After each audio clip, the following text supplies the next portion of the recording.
नमस्कार. नमस्कार. मी जय किसान green India technology कंपनीकडून आलो होतो, दीपक पाटील, आणि मी आलेलो आहे आज कांदळस. तर तुमचं नाव सांगा. माझं नाव शिवाजी पर्वत जाधव.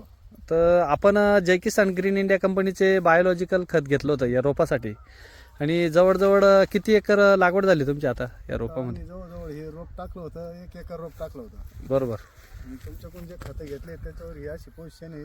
हां. जवळ 5-7 एकर लागण झाली आहे. हां. लागण चालू आहे. हम्म. तर 10-15 एकर कांदे लागतील अजून. हम्म. तर कांद्यासाठी रोपासाठी घेतलं, आणि त्याच्यानंतर कांद्याला 10 एकरासाठी, कांद्याला पण 10 एकराला घेतलेलं. म्हणजे रोप चांगला आल्यामुळे परत. चांगलं आल्यामुळेच घेतलंय. हम्म. तर रोपाची कंडिशन बघू शकताय. आज रोप जर बघितलं तर पांढरी मुळ्याची जी रूट आहे, तर रूट एकदम जबरदस्त आहे. पांढरी रूट हे बघू शकताय. पांढरी मुळ्याची जी संख्या आहे एकदम जबरदस्त आहे. तर बघू शकताय.